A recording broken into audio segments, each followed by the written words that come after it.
Olá pessoal, tudo bem com vocês? Vamos falar hoje de função composta? E para falar de função composta, vamos considerar três conjuntos. Então nós temos aqui o conjunto A, o conjunto B e o conjunto C. Vamos falar que existe uma função f, tá? Que vai de A até B, tal que essa f de x é x mais 2.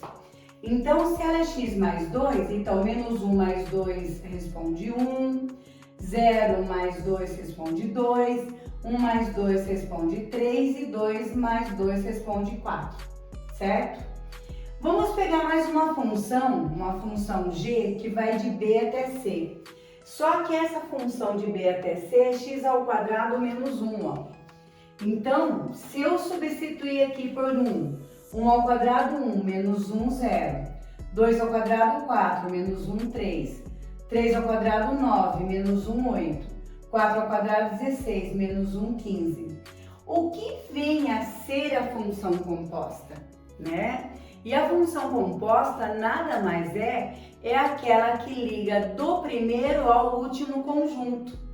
Então, eu vou falar aqui de que é uma função h, que vai de A até C. Agora, se ela passou aqui pelo 1 e foi para o 0, então a imagem dela direto do menos 1 é o 0.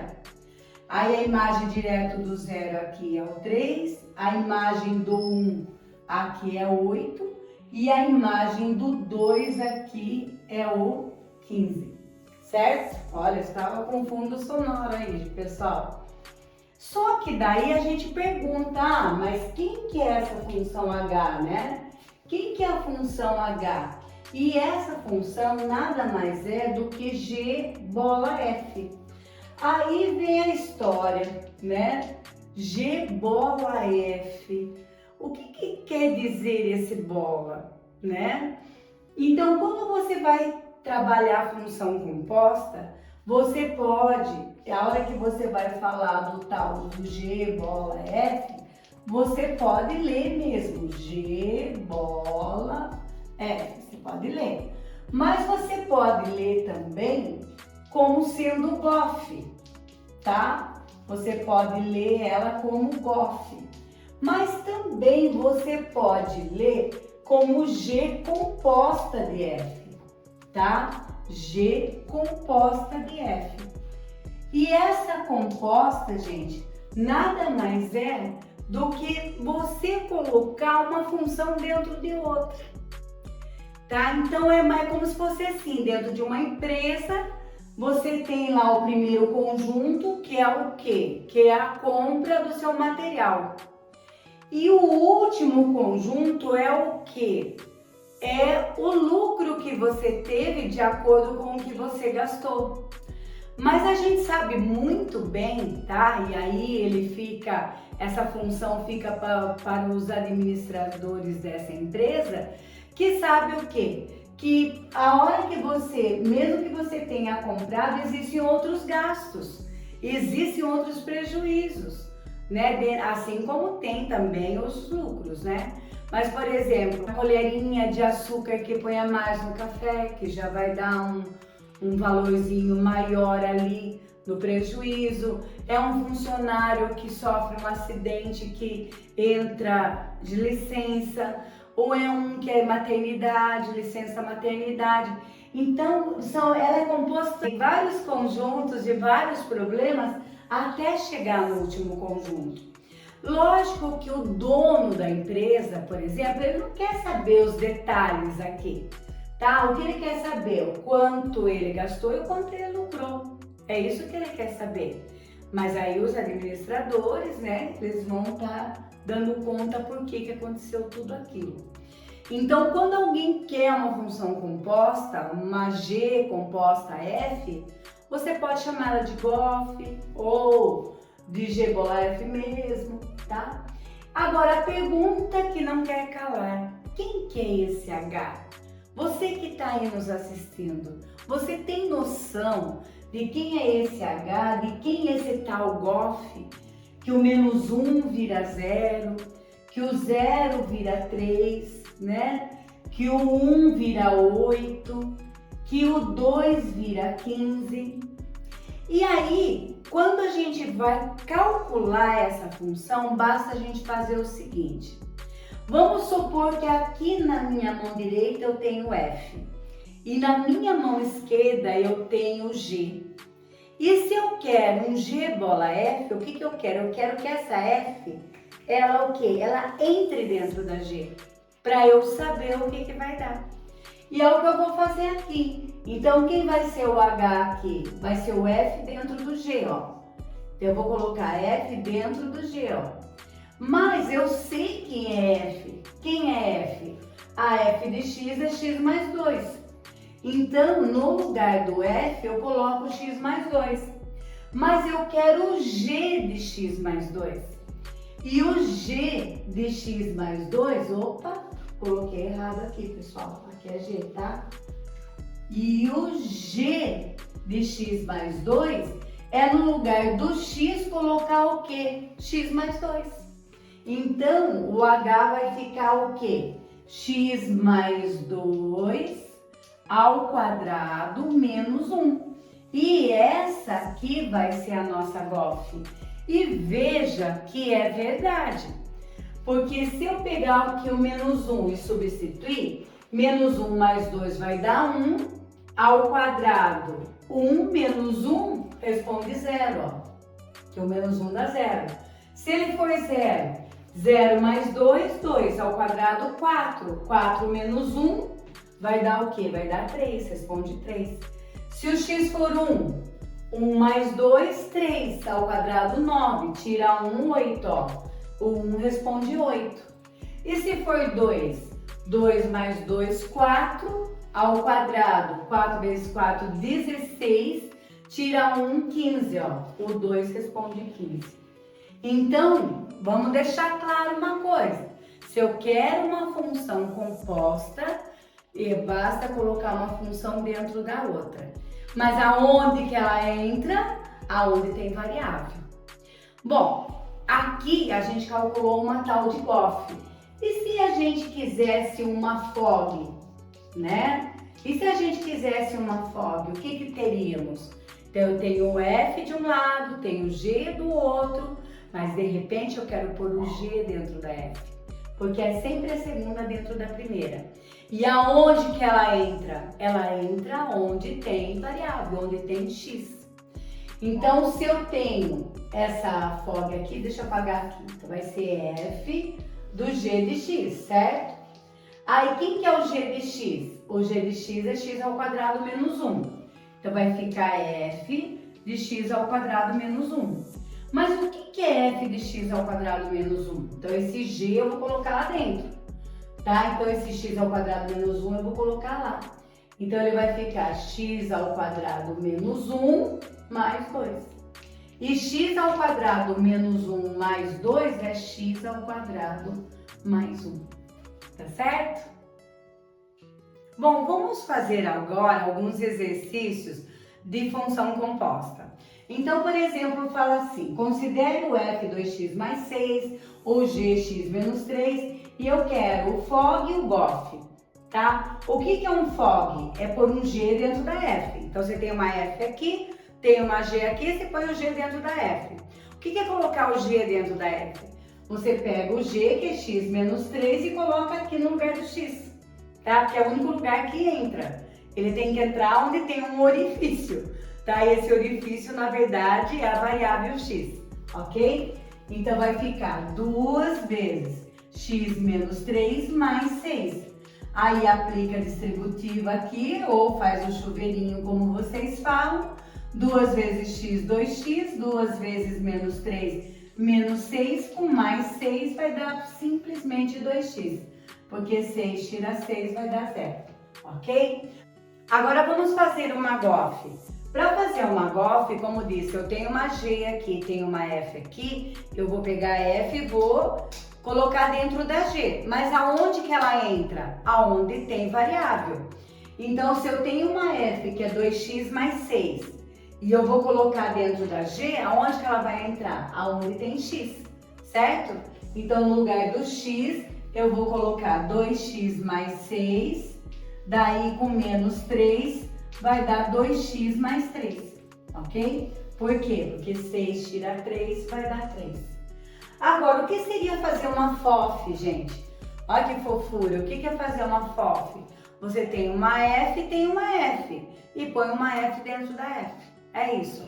Mas aonde que a F entra? Ela entra onde tem x, onde tem variável, ok? Então, se eu sei que a F é 2x mais 6, e eu sei que a F é 2x mais 6, então eu vou colocar o 2x mais 6 dentro do x. Então, vai ficar 2 vezes 2x mais 6 mais 6. Aí faz o chuveirinho aqui, ou simplesmente aplica a propriedade distributiva. 2 vezes 2x dá 4x, 2 vezes 6 dá 12. Aí eu somo com 6 e vai dar 4x mais 18, tá? Porque aqui 12 mais 6, vou ter 18, ok? Bom, então tá muito legal brincar disso, né, gente? Te dou uma F, te dou uma G, põe a F dentro da G, eu ponho a G dentro da F, tá legal. Mas e se a gente muda a brincadeira? Agora eu te dou uma função composta, te dou uma das funções e peço a outra. O que a gente deve fazer? Então, a gente deve usar o que? A teoria de função composta. O que é uma FOG, né? Aqui eu tenho uma FOG que vale 3x mais 2, certo? Mas o que é uma FOG? É pôr o G dentro da F. Então, seria uma F de G de x, ok? Que é 3x mais 2. Mas a minha F de x é x menos 1. Então, o que é F do G de x? O F do G de x é no lugar do x colocar G de x. Então, vai ficar G de x menos 1, que é igual a 3x mais 2. Agora, para terminar, porque eu tô querendo a G, certo? É só jogar esse menos 1 para lá. Então, vai ficar G de x é igual a 3x mais 2 mais 1. Ou simplesmente G de x igual a 3x mais 3.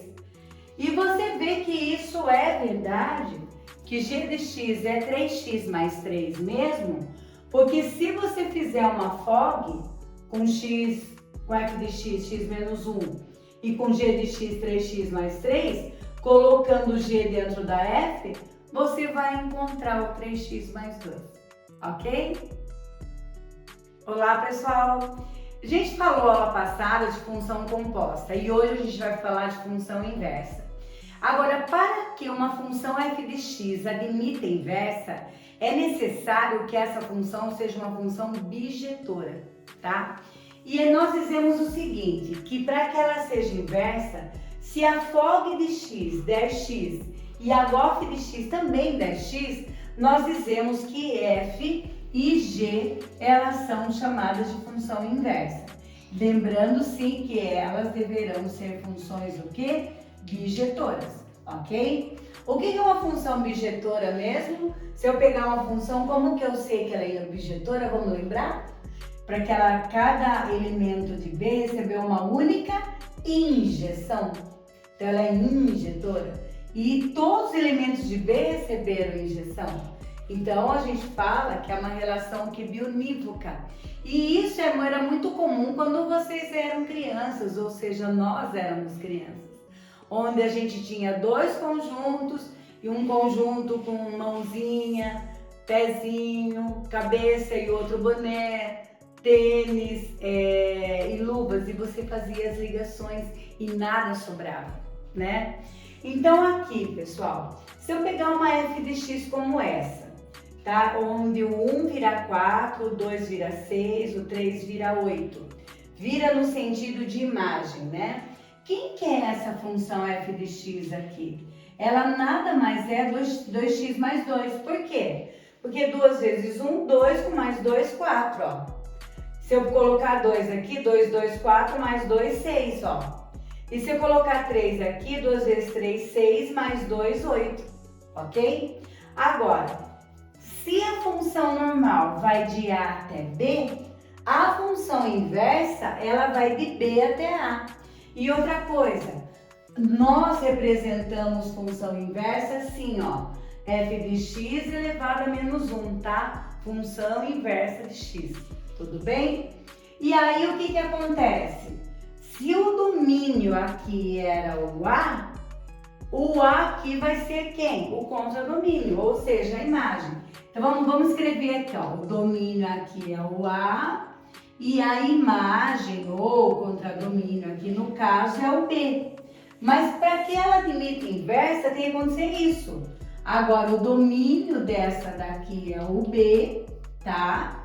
E o contradomínio dela, ou a imagem dela, é o A, ok? Então, é como se fosse assim, eu quero função inversa. Tipo, o Romeu vai virar Julieta, tá? O bandido vai virar mocinho. Então, quer dizer, o X vai virar Y, o domínio vai virar imagem, a imagem vai virar o domínio. Então, você troca os papéis, na verdade. Então, por isso que é necessário que elas sejam o quê? Bionívocas, ou seja, bijetora, ok?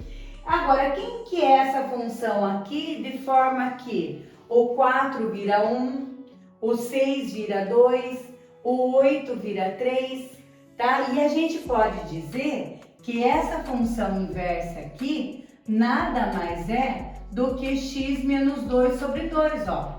Porque se eu pegar o 4, tira 2, vai dar 2, dividido por 2, vou responder 1, ó. Se eu pegar o 6, substituir aqui, 6 menos 2 vai dar 4, dividido por 2 vai dar 2, ó. E se eu pegar o 8, tirar 2, vai dar 6, dividido por 2 vai dar 3, certo? Então, nós temos aqui, se a f de x é 2x mais 2, a função inversa aqui vai ser x menos 2 sobre 2, ok?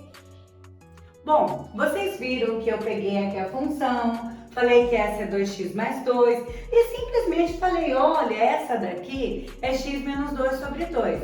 Lógico que alguns estão vendo, deve ser operação inversa. Você está somando, vai subtrair, você está multiplicando, vai dividir e tá certo, é exatamente isso. Só que você sabe muito bem que não são todas as funções que a gente consegue assim de cabeça saber quem é a inversa.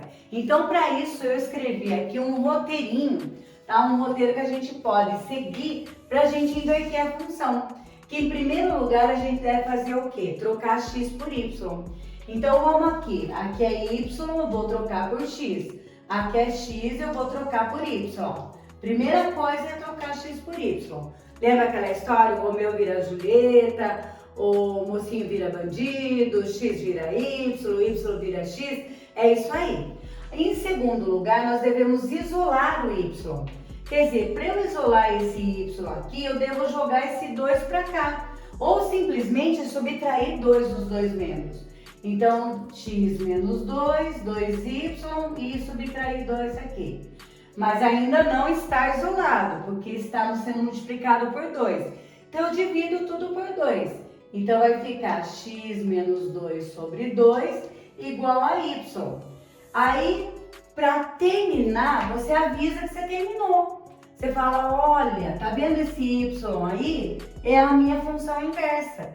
Então, no lugar do y, você acaba colocando o quê? Função inversa. E aí, eu tenho a resposta que realmente é x menos 2 sobre 2. Ok? Vamos fazer dois exemplos de obter a função inversa, mas vamos considerar que essas funções são bijetoras para que a gente possa encontrar a inversa. Porque uma coisa tem que estar certo, gente. A função inversa, ela obrigatoriamente tem que ser bijetora para poder inverter, senão você não pode, ok? Então, se eu pegar aqui a função f de x, 2x menos 3 sobre 5x menos 1. O que eu vou ter que fazer primeiro? Trocar x por y. Segundo lugar, isolar o y. E em terceiro lugar, avisar que terminou. Então, vamos dar o início. Se é y, eu vou falar que é x. Se é x, eu vou falar que é y. Se é x, eu vou falar que é y, certo? E aqui está sobre 1, ok? Então, agora o que eu vou fazer? Eu vou isolar o y. Então, eu posso multiplicar aqui. X vezes 5y dá 5xy. E x vezes menos 1 dá menos x. 1 vezes 2y vai dar 2y e 1 vezes menos 3 dá menos 3. Tudo que tem y vou jogar aqui para o primeiro membro. Então, eu tenho 5xy mais 2y vem para cá, menos 2y. Menos 3 eu vou copiar, menos x vou passar para lá mais x, ok? Como que eu faço aqui para isolar o y, gente? Aí entra na aula de fatoração, que é colocar em evidência. Lembra da nossa aula de matemática básica? Vai lá visitar, se você não lembra, ok? Então, se eu colocar aqui o y em evidência, 5xy dividido por y vai dar 5x e 2y dividido por y vai dar 2. E isso é igual a menos 3 mais x. Então, quem vai ser o y? Eu passo isso daqui dividindo. Então, o y vai ficar menos 3 mais x sobre 5x menos 2, ó. 5x menos 2. Daí, eu só aviso que eu já terminei, ó. Então, ó, aqui eu vou avisar que a f-1 de x, então, posso falar que é x menos 3, ao invés de falar menos 3 mais x, tá? Sobre 5x menos 2. E nós temos aí a função inversa de f, ok? Olha, usando o roteiro, trocamos x por y, isolamos o y e chamamos o y de função inversa, tá? Vamos fazer esse exemplo aqui, nós vamos fazer a mesma coisa, vamos seguir o roteiro. Se ele é y, vai virar x, e se ele é x, ele vai virar y, ok? E aí, como é que eu faço para isolar o y? Esse 2y menos 3, ele é um expoente, vamos falar assim, que ele é um expoente desconhecido. E quando você depara com um expoente desconhecido, você tem uma situação logarítmica ali, tá? Então, isso daqui nada mais é do que um log de x na base 2, ó, ok? E aí, vou passar esse menos 3 para lá, ou vou somar 3, né, nos dois membros, então fica 3 mais log de x na base 2 e vou passar dividindo. Então, a função vai ficar 3 meios mais meio log de x na base 2, ó. Depois eu só aviso que eu terminei. E aí eu falo, então, que esse y é a minha função inversa, que é 3 sobre 2, mais, ou eu deixo meio mesmo, vezes log de x na base 2, ou eu deixo log, tá, de raiz quadrada de x na base 2, ok? E aí nós temos a função inversa, ok? E lógico que vocês devem ter estranhado, alguns de vocês, ter estranhado o fato de eu ter colocado o logaritmo aqui, o fato de ter esse meio aqui, ele virar uma raiz quadrada, porque aí depende das propriedades do logaritmo. Então, para vocês saberem melhor sobre isso, tem que ir lá na aula de logaritmo, lá na aula de funções logarítmicas, para vocês tirarem essa dúvida, ok? Vamos estudar mais um pouquinho? Vamos? Vamos falar, então, agora um finalzinho de propriedades de função, que inclui o quê? Inclui a gente falar se a função é limitada, né? Quando que uma função é limitada, se ela é periódica. E vamos falar mais um pouquinho de domínio, né? Que é importante para todas as funções que a gente deparar por elas. Por exemplo, se eu pegar assim uma função de menos 1 a 2 em R, tal que f de x igual a 2x mais 1. Nós já sabemos que essa função é uma função afim, ou seja, é uma função polinomial do primeiro grau, ok? E ele está fornecendo o que para você? Ele está fornecendo o domínio e ele está oferecendo para você o contradomínio. Como eu já disse em vídeos anteriores, para a gente saber função, né? Quando a gente sabe função, nós temos obrigação de saber domínio e imagem. O contradomínio, na verdade, ele tem que dar para você, ok? E quando ele fala que o domínio começou no -1 e terminou no 2, o que isso significa? Que você pode fazer uma microtabelinha aqui, falando que começa no -1 e termina no 2. Bom, qual a imagem de -1? 2 vezes -1, menos 2. Com -1 é -3. Qual a imagem de 2? Substitui aqui por 2. 2, 2, 4. 4 menos 1, 3. Aí a gente joga isso daqui no gráfico. -1 vai se encontrar com -3, ó. -1, -2, -3. Então, é uma coordenada, -1, -3, que se encontra aqui, ok? Para o ordenado 2, 3. 2, 3. Para o ordenado 2, 3, tá aqui, ok? Aí, o que eu faço? Eu vou simplesmente, ó, traçar aqui os pontos, só que eu não posso continuar. Por que eu não posso continuar? Porque ele determinou que o domínio dessa função tem que começar no -1 e tem que terminar no 2. Aí, o que você tem? Se você tem um domínio limitado e está se tratando aí de uma reta, de repente, você vai ter, né, consequentemente, o quê? Uma imagem limitada. Então, se eu olhar a imagem aqui, ó, a imagem dessa função, ela vai de quanto a quanto? Ela vai de -3 até 3, ó. -3 até 3. Ou você responde em intervalo, tá? Ou você responde que y pertence aos reais, tá o quê? -3 é menor ou igual a y, que é menor ou igual a 3. E aí, gente, esse é um exemplo de função limitada. Por que ela é limitada? Porque ela tem uma imagem limitada. Ok? Vamos fazer agora a letra B? Vamos fazer agora a letra B. Mas a letra B, já aqui é uma função o quê? Já é uma função quadrática. Uma função quadrática ou função do segundo grau. Então, ele já vai ser o quê? Já vai ser uma parábola de concavidade para cima, né? Mas eu estou limitando aqui o domínio. Então, vamos ver o que vai acontecer com a imagem. Se eu pegar o -1 e substituir aqui, -1 ao quadrado, 1, mais 1, 2, ó.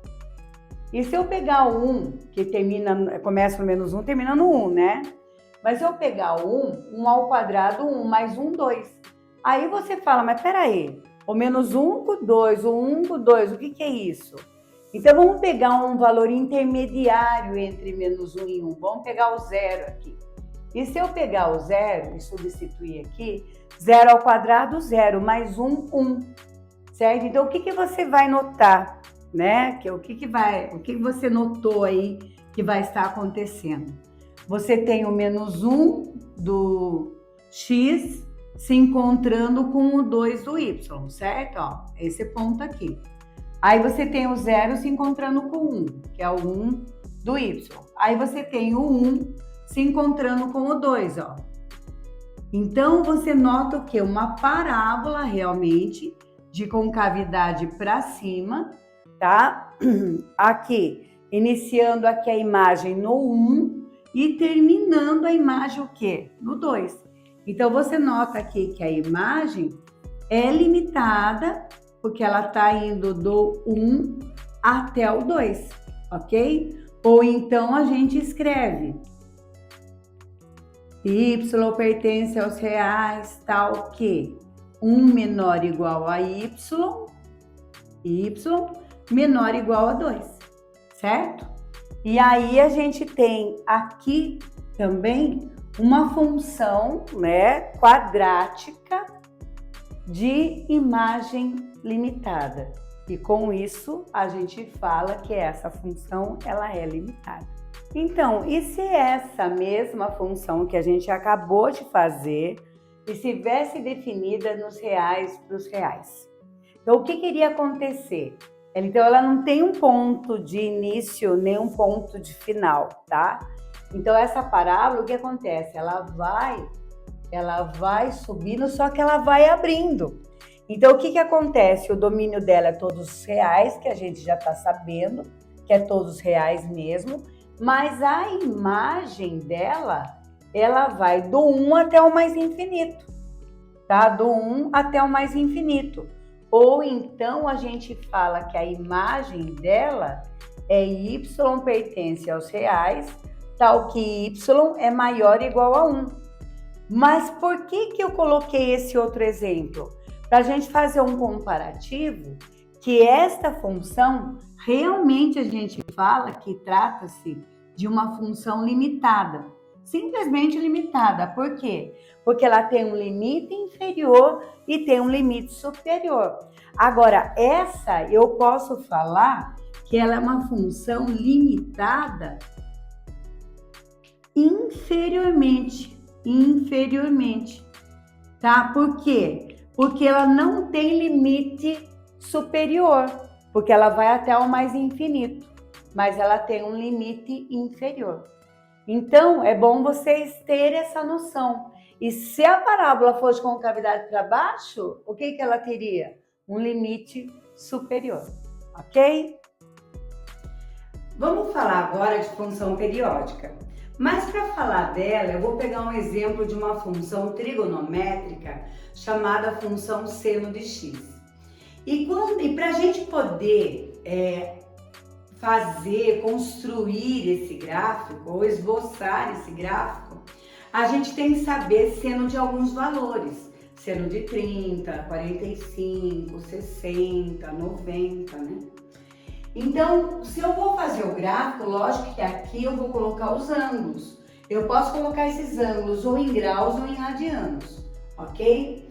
Por exemplo, seno de 0 é 0. Seno de 30 é meio. Seno de 45 é raiz de 2 sobre 2. Seno de 60 é raiz de 3 sobre 2. Seno de 90 é 1. Agora, o seno de 180 é 0, de 270 menos 1 e 360 0. Eu já não sei como achar esses valores. Visita lá a nossa aula de trigonometria, né? Que temos lá a tabelinha de seno, cosseno, tangente, de 1, 2, 3, 3, 2, 1, daí vocês conseguem ver melhor esses valores. E aí eu vou fazer esse encontro desses pontos. Então, 0, 0, deixa eu pegar uma cor diferente aqui de giz. 0, 0 é esse ponto, 30 graus e meio. Aqui é o 45, vamos pôr o 30 aqui. Então, vai ser aqui no meio. O 45 com raiz de 2 sobre 2. Raiz de 2 sobre 2 é 0,7. O 60, raiz de 3 sobre 2. Vou pôr 60 aqui. Ele está subindo, né? O 60 é 1,8 aproximadamente. E o 90 graus é 1. Então, o que a gente já notou aqui? Deu essa voltinha aqui, ó. Certo? Aí, como o de 180, que é o π, é 0, e como o de 270 é menos 1, né? Que tá aqui, tá menos 1. E como o de 360 é 0, você nota que o comportamento dessa função ela vai ficar assim, ó. Vai ficar a onda, ó. Nada do que foi será de novo de um jeito que já foi um dia, ó, como uma onda, tá? Então, você nota que essa função vai fazendo isso, ó, as ondas sonoras. E aí, o que acontece? Você vê que essa função, ela vem até aqui, e aí ela começa a repetir novamente, tá? E como eu tô falando que são nos reais, então ela vai até o mais infinito, vai até o menos infinito. Então a gente fala aqui que no caso o domínio são todos os reais, mas que o período, porque a gente olha o período aqui na abscissa, tá? Ou seja, no eixo X. O período é o quê? 2π ou 360 graus. Por que isso? Porque a cada 360 graus ele faz novamente essa onda. Agora, para pensar um pouco. Se eu juntar esse com esse, ó, o que ele forma? Ele forma a circunferência, tá? Que é o ciclo trigonométrico. Tudo bem? Lembra que a gente falou de domínio de função? Que era para a gente olhar o conjunto A, né? O conjunto da saída das flechas. Então, o domínio da função aqui é o conjunto A, que é o 0, 1 e 2, ó, só 3 elementos. Mas se eu olho no gráfico, qual que é o domínio? O domínio vai ser o quê? Vai ser a largura do gráfico. Então, a gente vai ver que essa largura vai de menos 2 até 3. Então, você fala lá que o domínio começa no menos 2 e vai até 3. Agora, quantos elementos tem aqui dentro? Aqui tem infinitos elementos. E a gente vai falar deles agora. Porque às vezes você vem com uma proposta de função, mas que não está em diagramas de flechas, que não está em gráfico, e sim em função horária. Então, por exemplo, vem uma f de x, tipo 3x menos 5. Ou então uma f de x, que é igual a 2x mais 6 sobre x. Ou então uma outra função, que é raiz quadrada de x, por exemplo. E aí, como é que eu faço para obter o domínio? Muitos alunos falam para mim, professora, é muito simples, vamos montar o gráfico. Realmente, você montar um gráfico de função afim, você montar um gráfico de função aí racional, tá legal, dá para realmente montar. Mas às vezes ele vem num carro alegórico tão cheio de informações que naquele momento você não consegue. Então aí vem uma dica de como obter o domínio sem fazer gráfico. E fazer o domínio sem fazer gráfico é só olhar a condição de existência do x. Então, por exemplo, quando eu olho para essa função aqui, a condição de existência desse x são os reais. Qualquer número real você multiplica por 3 e subtrai 5. Ele pode dar inteiro, fracionário, negativo, sabe, dízima, o que for. Não tem problema nenhum, tá? Então, você fala que são todos reais. Agora, se você olhar para esse daqui, ó, aqui não tem condição de existência, tipo, são todos reais, mas aqui já não pode ser zero. Então, o domínio dessa função, você vai falar que são os reais o quê? Não nulos, porque zero não pode entrar. Se você olhar para essa função aqui, esse x ele já tem que ser o quê? Maior ou igual a zero, porque igual a zero pode, porque raiz de zero é zero. Mas já não existe raiz de menos 1, tá? Nos reais não, né? Raiz de menos 4 não existe. Então você vai falar que o domínio aqui é o R+. E se você lembra bem, o R+ é chamado do quê? De reais não negativos. Ok, pessoal?